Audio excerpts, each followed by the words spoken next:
बोलिए भारत माता की।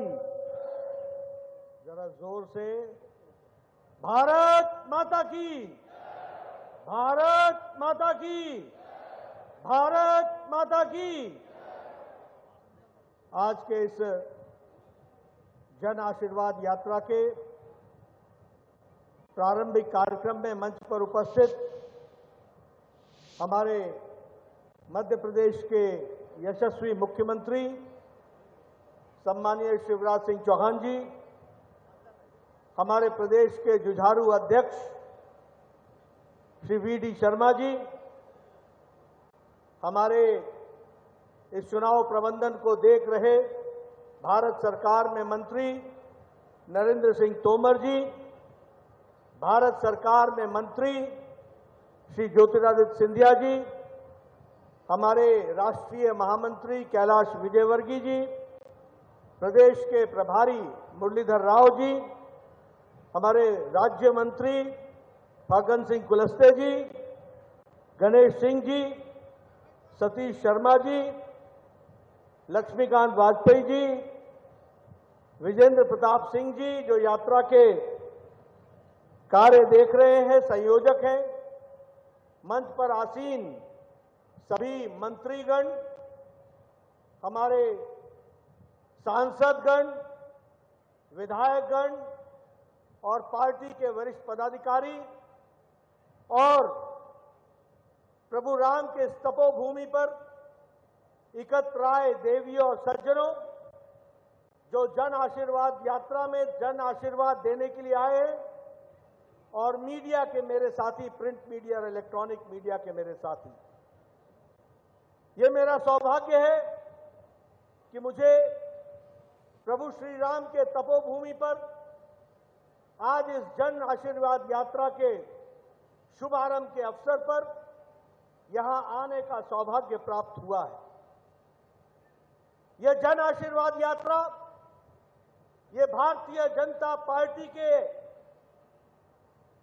पिछले कई वर्षों से चल रहे अथक प्रयास, संकल्प, तपस्या और समर्पण का विषय को जनता तक पहुंचाने का संकल्प लेकर के हम सब लोग चले, और इसीलिए इस जन आशीर्वाद यात्रा में 10,500 किलोमीटर का सफर करके 5 स्थानों से 230 विधानसभाओं में मध्य प्रदेश की जनता का आशीर्वाद लेकर के जो काम हमने गरीब कल्याण के लिए किया, जो काम हमने महिला सशक्तिकरण के लिए किया, जो काम हमने किसानों के कल्याण के लिए किया, जो काम हम लोगों ने युवाओं के उत्थान के लिए किया, जो काम हमने समाज के हर वर्ग को सशक्तिकरण के लिए दिया, उसको जन जन तक पहुंचाना और जन जन का आशीर्वाद लेना, इस मकसद से जन आशीर्वाद यात्रा की प्रारंभ की जा रही है। मुझे पूरा विश्वास है कि मध्य प्रदेश की जनता का पूरा आशीर्वाद हम सबको मिलेगा और उनके आशीर्वाद से हम इस सफल कार्यक्रम के माध्यम से आने वाले विधानसभा के चुनाव में फिर से कमल खिलाएंगे और मध्य प्रदेश की सेवा में फिर से जुट जाएंगे। यह भी मैं आपको बताना चाहता हूं। मित्रों, अभी कुछ दिन पहले भारत के यशस्वी गृह मंत्री ने एक रिपोर्ट कार्ड आप सबके सामने, मध्य प्रदेश की जनता के सामने रखा था। उस रिपोर्ट कार्ड के माध्यम से हम जनता को यह बताने जाएंगे कि कैसे 20 साल पहले का मध्य प्रदेश था और कैसे आज 20 साल के बाद मध्य प्रदेश का परिवर्तन हुआ है और किस तरीके से मध्य प्रदेश आज बढ़ते हुए कदम के साथ एक उत्तम राज्य के रूप में आगे बढ़ा है। इसके लिए मैं भारतीय जनता पार्टी और शिवराज सिंह जी को बधाई देता हूं, जिन्होंने यहां तक इस यात्रा को पहुंचाया है। मित्रों, मैं आपको बताना चाहता हूं, मैं 1998 में 1998 में पहली बार प्रदेश में मंत्री बना था। उस समय मैं अपने प्रदेश में बहुत मेहनत करता था, लेकिन जब देश के आंकड़े आते थे तो उसमें कहा जाता था कि हम स्वच्छता में पिछड़े हैं, हम विकास में पिछड़े हैं, हम स्वास्थ्य में पिछड़े हैं, हम शिक्षा में पिछड़े हैं, हम महिलाओं के स्वास्थ्य में पिछड़े हैं। हर तरीके से हम पिछड़े हुए दिखते थे। तो मैं उस समय पूछा करता था कि भाई हम इतनी मेहनत करते हैं, मेरे प्रदेश के आंकड़े तो इतने उत्तम हैं, उसके बावजूद भी हम कैसे पिछड़े हुए हैं। तो बताया जाता था कि कुछ बीमारू राज्य हैं, बिहार, राजस्थान, मध्य प्रदेश, उत्तर प्रदेश, यह बीमारू राज्य विकास को नीचे खींच करके ले जाते हैं। लेकिन आज मैं ये गौरव के साथ कह सकता हूं 2023 में कि जो बीमारू राज्य थे उसमें से मध्य प्रदेश एक विकसित राष्ट्र के रूप, विकसित प्रदेश के रूप में खड़ा हो गया है। इसके लिए मैं आपको बधाई देता हूं, एक विकसित प्रदेश के रूप। और सिर्फ मैं कहने के लिए नहीं कह रहा हूं, मध्य प्रदेश की पर कैपिटा इनकम, प्रति व्यक्ति आय 2002 में 11,171 रुपए थी। आज मध्य प्रदेश की प्रति व्यक्ति आमदनी साल की 1,40,000 रुपए हो गई है। ये भी हमको ध्यान में रखना चाहिए। हमारे 2002 में 60,000 किलोमीटर की सड़कें बनी थी मध्य प्रदेश में। आज 2023 में 5 लाख से ज्यादा किलोमीटर की सड़क मध्य प्रदेश में बन करके तैयार हुई। हमारे 2002 में मेडिकल कॉलेज में सिर्फ 620 सीटें हुआ करती थी, 620 सीटें। आज 4,000 से ज्यादा मेडिकल की शिक्षा प्रति वर्ष मध्य प्रदेश में हो रही है। यह भी हमको ध्यान में रखना चाहिए।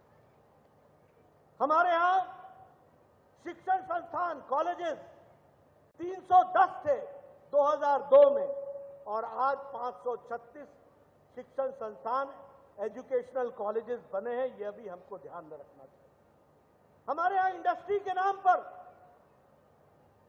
उद्योग के नाम पर कुछ भी मध्य प्रदेश में नहीं था।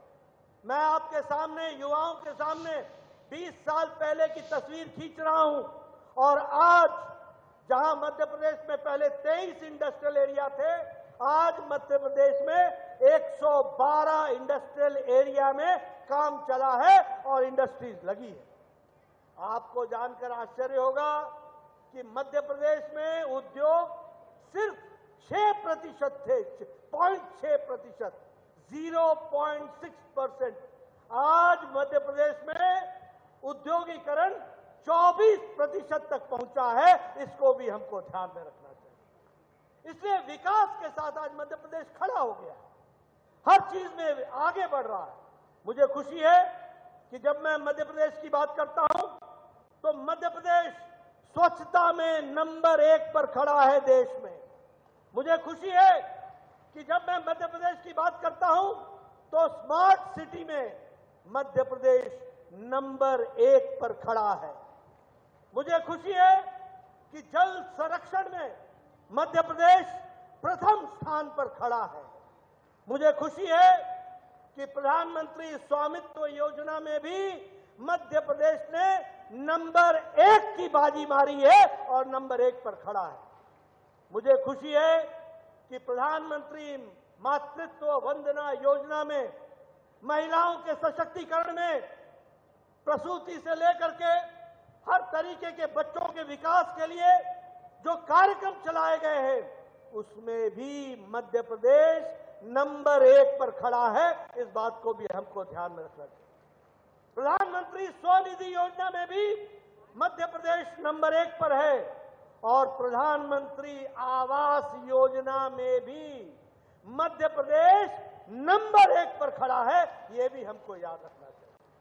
और प्रधानमंत्री आवास योजना में मध्य प्रदेश नंबर 1 पर खड़ा है, जबकि कमलनाथ ने इस आवास योजना को अपने शासन के समय में डिरेल करने में कोई कसर नहीं छोड़ी थी। कमलनाथ ने आवास योजना की लिस्ट दिल्ली पहुंचने ही नहीं दी थी।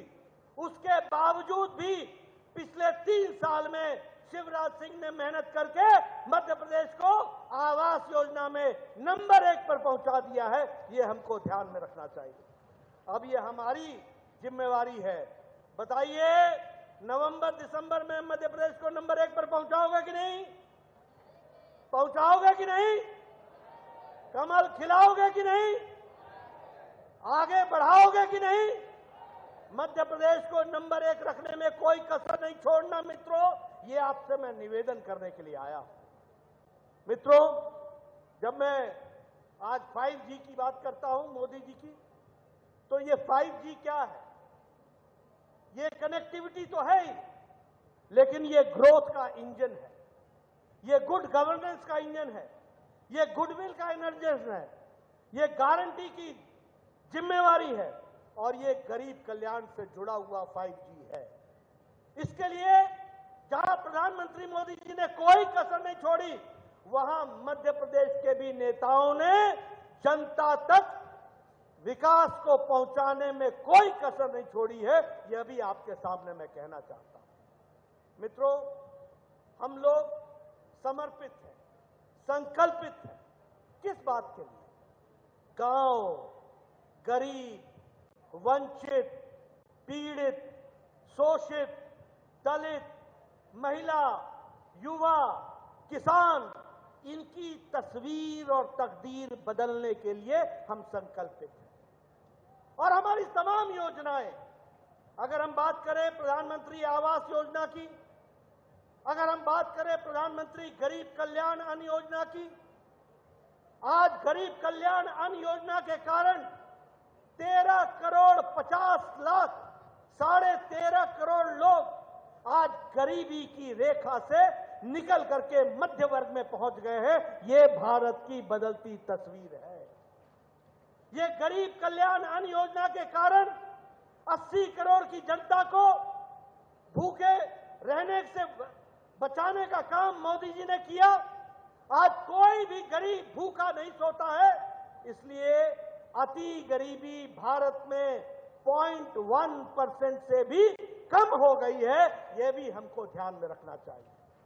अगर हम बात करें उज्ज्वला योजना की, तो जहां 9.5 करोड़ हमारे गरीब बहनों को गैस का सिलेंडर दिया गया, चूल्हा दिया गया, वहीं अभी राखी के अवसर पर पहले 200 रुपए का छूट और फिर से 200 रुपए की छूट देने का काम हमारी सरकार ने किया और बहनों को एक तरीके से उनको तोहफा देने का और उनको बहनों को याद करने का काम किया है। मित्रों, अगर मैं विकास की बात करूं तो आज भारत 11वें नंबर से आर्थिक व्यवस्था में छलांग लगा करके 5वें नंबर पर खड़ा हो गया है। और मित्रों, आपने 2023 के दिसंबर में मध्य प्रदेश में आशीर्वाद देना और 2024 के मई में मोदी जी को आप फिर से आशीर्वाद देंगे और भारत दुनिया की तीसरी आर्थिक महाशक्ति बन करके आएगा। ये हमारी गारंटी, ये प्रधानमंत्री जी की गारंटी है। इसको लेकर के हमने आगे बढ़ना है। आपने कभी सोचा था 9 साल पहले आपके हाथ में जो मोबाइल होता था उस पर लिखा होता था मेड इन चाइना। आज जो आपके हाथ में मोबाइल है उस पर लिखा हुआ है मेड इन इंडिया। अब एप्पल भी इंडिया में बनता है। 97% मोबाइल अब भारत में बन रहा है। यह परिवर्तन आया है। अगर मैं बात करूं ऑटोमोबाइल इंडस्ट्री में, ऑटोमोबाइल मार्केट में भारत तीसरे नंबर पर खड़ा है, स्टील में दूसरे नंबर पर खड़ा है। और दुनिया में जब आर्थिक मंदी है तो भारत एक आशा की किरण के साथ सबसे तेज गति से बढ़ने वाली आर्थिक व्यवस्था मोदी जी के नेतृत्व में बनी है। इसको भी हमको याद रखना चाहिए। इसलिए मित्रों, हम आपके सामने आज हमारे लिए खुशी की बात है, हम चंद्रयान पर हमारा सैटेलाइट लैंड कर गया है। कल हमारा आदित्य L1 सक्सेसफुल लॉन्च हो गया और वो 4 महीने में 15 लाख किलोमीटर की दूरी तय करेगा और 5 साल तक सूरज की पूरी अध्ययन करके जमीन पर हमें बताएगा। इसरो के साइंटिस्टों को बहुत बहुत बधाई, जो आज चंद्रमा और सूरज को जीतने के लिए काम कर रहे हैं और प्रधानमंत्री जी का उनको आशीर्वाद मिला है। इस तरीके की परिस्थितियां खड़ी हुई। मित्रों, मध्य प्रदेश भी विकास में कोई कमी नहीं कर रहा है। Roadways, infrastructure, highways, Airways, railways, सब में मध्य प्रदेश आगे बढ़ा है। आपको जानकर खुशी होगी कि 34 रेलवे स्टेशन मध्य प्रदेश के सबसे मॉडर्नाइज होकर के 2 साल में तैयार हो जाएंगे और आपको मालूम है कि प्रधानमंत्री जी ने इसका शिलान्यास कुछ ही दिन पहले किया है, यह भी हम सबको मालूम है। अगर मैं बात करूं हमारे हाईवेज की, तो 33,000 करोड़ रुपए सिर्फ हाईवेज पर खर्च हुआ है और चंबल का एक्सप्रेस हाईवे, उस पर 8,000 करोड़ रुपए खर्च हो रहा है। नर्मदा के एक्सप्रेस हाईवे पर लगभग 31,000 करोड़ रुपए खर्च हो रहा है। उसी तरीके से इंदौर से भोपाल तक मेट्रो के लिए 710 करोड़ रुपए खर्च हो रहे हैं। यह है विकास की कहानी, यह है विकास को आगे बढ़ाने की कहानी। बताइए, ऐसे जन आशीर्वाद यात्रा को आपका आशीर्वाद मिलेगा कि नहीं मिलेगा? मध्य प्रदेश की जनता का आशीर्वाद आप हासिल करेंगे कि नहीं करेंगे? अगर आप करेंगे तो जिन बातों के लिए शिवराज जी ने कहा, लाडली लक्ष्मी योजना, बालिकाओं का सशक्तिकरण, लाडली बहना योजना, महिलाओं का सशक्तिकरण, समाज को विकसित करने का रास्ता, इसको आप आगे बढ़ाएंगे, ऐसा मेरा विश्वास है।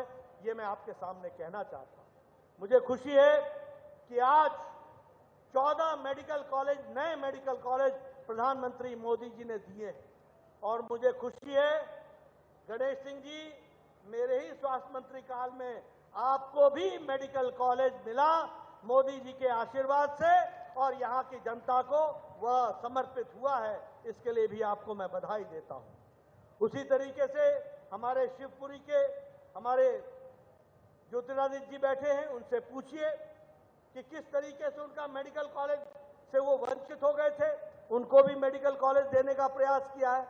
हमने तो छिंदवाड़ा में भी मेडिकल कॉलेज खुलवाया है, हमने तो खांडवा में भी मेडिकल कॉलेज खुलवाया है, हमने तो दतिया में भी, रतलाम में भी और सतना में भी मेडिकल कॉलेज को खुलवाने का काम किया है। इसलिए विकास की नई नई कहानियां हम सब लोगों ने रची हैं।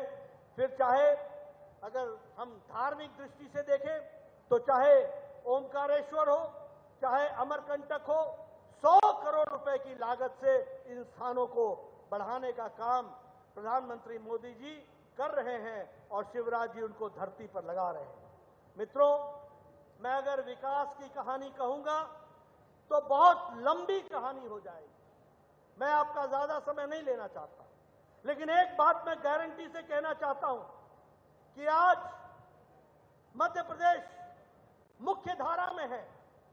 शिवराज जी ने जहां इसका विकास किया, बीजेपी की सरकारों ने जहां इसका विकास किया, वहीं विनाश करने में कांग्रेस की सरकारों ने कोई कसर नहीं छोड़ी थी। ये भी आपको ध्यान में रखना चाहिए। आपको याद है ना, कमलनाथ का, करपनाथ का की सरकार याद है आपको? आपको याद है कि नहीं है? आपको याद है कि नहीं है कि कमलनाथ की सरकार भ्रष्टाचार से युक्त सरकार थी? आपको ऐसी सरकार चाहिए क्या? आपको ऐसी सरकार चाहिए क्या? अगर नहीं चाहिए तो जागरूक होकर के कमल के निशान को आगे बढ़ाने का जिम्मा आपका होगा। ये आपको इसकी चिंता करनी पड़ेगी। मित्रों, अभी मैं जब यहां बैठा हूं, मेरे पीछे राजेंद्र शुक्ला जी बैठे हैं। कभी सोचा था कि 750 मेगावाट का जो सबसे बड़ा हमारा एशिया का लार्जेस्ट सोलर प्लांट वो कभी लगेगा? एशिया का कहां लगा? मध्य प्रदेश में लगा। कहां लगा? रीवा में लगा। यह है प्रधानमंत्री जी के मध्य प्रदेश के प्रति सोचने का तरीका और उसको विकसित करने का तरीका। मित्रों, महिला सशक्तिकरण की बात करें तो 50% लोकल सेल्फ गवर्नमेंट में उनको रिजर्वेशन दिया गया। हमारे टीचर्स के रिक्रूटमेंट में उनको 50% की रिजर्वेशन दी गई और हमारे पुलिस के रिक्रूटमेंट में 33% की रिजर्वेशन महिलाओं को दी गई है।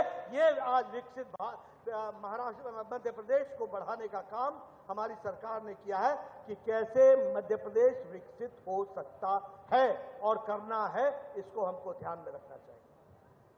मैं अंत में एक ही बात कहूंगा और वो बड़े दुखी होकर के और आक्रोशित होकर के आपसे मैं एक विषय की चर्चा करना चाहता हूं। मित्रों, हम लोग तो देश के काम में जुटे हैं। ये एनडीए का गठबंधन मोदी जी के नेतृत्व में पूरी ताकत से भारत को विकसित राष्ट्र के रूप में बढ़ाने के लिए लगा। लेकिन दुख के साथ कहना पड़ता है, एक ऐसे विषय के बारे में आपसे चर्चा करनी है जिससे सारा भारत आक्रोशित है, आक्रोश में है और उसके साथ साथ पीड़ा में है। अभी मुंबई में कुछ परिवारवादी गठबंधन के सदस्य लोग इंडी अलायंस, घमंडिया गठबंधन, ये कौन सा अलायंस है? INDI alliance, INDI alliance, INDI alliance, घमंडिया गठबंधन, इसके लोग मुंबई में एकत्र हुए थे और वहां पर जब एक तरफ भारत को हम विकसित बनाने के लिए लगे हैं, जब हम लोग एक तरफ भारत चांद और सूरज को जीत सके इसके लिए लगा है, जब भारत आने वाले G20 में 8-9 तारीख को दुनिया के सबसे ताकतवर लोग भारत में पहली बार एकत्र आ रहे हैं और जब भारत की जय जयकार दुनिया में हो रही है, भारत की जय जयकार दुनिया मान रही है, तो ऐसे समय में ये घमंडिया गठबंधन वह हमारी संस्कृति पर, वो हमारे धर्म पर, वो हमारे संस्कारों पर बहुत गहरा आघात करने का प्रयास कर रहा है। और जब मैं ये कहता हूं तो मैं पूरी जिम्मेवारी के साथ कहता हूं कि ये जो इंडी अलायंस है, ये जो घमंडिया गठबंधन है, जो मुंबई में 3-4 दिन पहले एकत्र आए थे, इसका सबसे बड़ा घटक और सबसे मजबूत घटक डीएमके, जो तमिलनाडु के सरकार को मुख्यमंत्री स्टालिन, उसका बेटा उदयनिधि स्टालिन, वह उदयनिधि स्टालिन सनातन धर्म को समाप्त करने का उद्घोष करता है और कहता है कि हम सनातन धर्म को समाप्त कर देंगे, एबॉलिश कर देंगे, इस तरह की भाषा इस्तेमाल करता है। आप बताइए, ऐसे घमंडिया परिवारवादी इंडी अलायंस को रहने देने का अधिकार है क्या? रहने देने का अधिकार है क्या? क्या सनातन धर्म को हम समाप्त तो होने देंगे क्या? क्या हिंदू धर्म पर इस तरीके का आघात लगने देंगे क्या? ये मित्रों, और क्या कहता है उदयनिधि स्टालिन? कहता है कि एंटी सनातन नहीं, एबॉलिश सनातन, मतलब सनातन धर्म को जड़मूल से समाप्त कर दो। जिस प्रकार उदाहरण क्या देता है सुन लो, उदाहरण देता है कि जैसे मच्छर, जैसे मलेरिया, जैसे डेंगू, जैसे कोरोना, इसको हम समाप्त करते हैं, वैसे ही सनातन धर्म को समाप्त कर दो। यह है परिवारवादी घमंडिया गठबंधन का घमंड, और वो इस तरीके की बेतुकी बातें कहने में कोई गुरेज नहीं करते, कोई गुरेज नहीं करते। आप बोलिए, उदयनिधि स्टालिन ने जो ये बात कही है, ये कब कही? ये तब कही जब 3 दिन पहले मुंबई में बैठकर ये गलबाइयां करके अपनी रणनीति तैयार कर रहे थे। क्या यही रणनीति तैयार हुई है?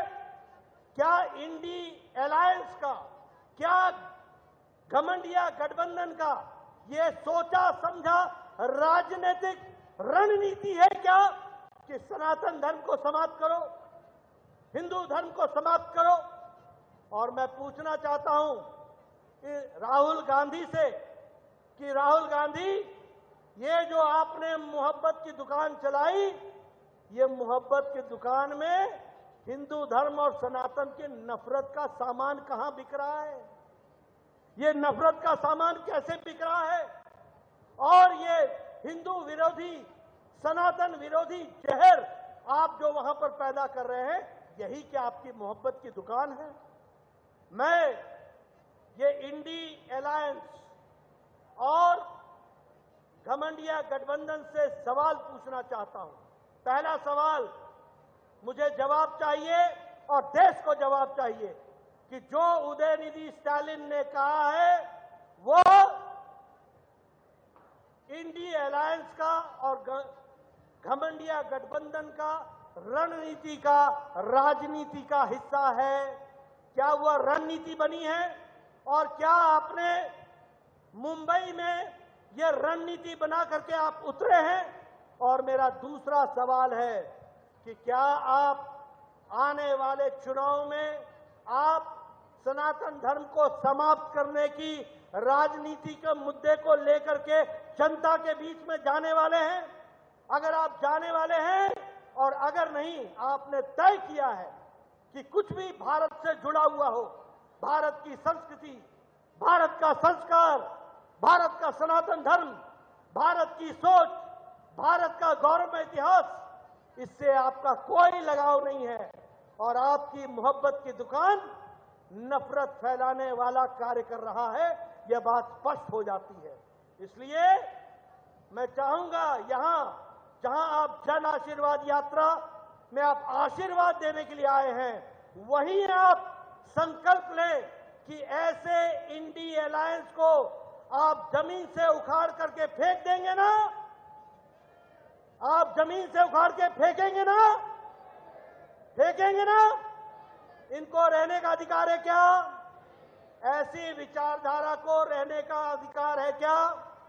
ये राहुल गांधी की मोहब्बत की दुकान के बजाय नफरत फैलाने वाली दुकान को बंद करेंगे कि नहीं करेंगे? मित्रों, यही आवश्यक है और इसलिए आपको दो तरफ से काम करना पड़ेगा। एक, अच्छे काम को बढ़ाना पड़ेगा जो भारतीय जनता पार्टी कर रही है, और ये जो घृणा फैलाने वाले लोग हैं, जो सनातन धर्म पर आघात करने वाले लोग हैं, इनको घर बैठाना पड़ेगा और भारत देश को आगे मोदी जी के नेतृत्व में विकास के नए कीर्तिमान स्थापित करने में हम आगे बढ़ेंगे। इन्हीं शब्दों के साथ बहुत बहुत धन्यवाद। जय भारत, जय मध्य प्रदेश। धन्यवाद माननीय राष्ट्रीय अध्यक्ष जी।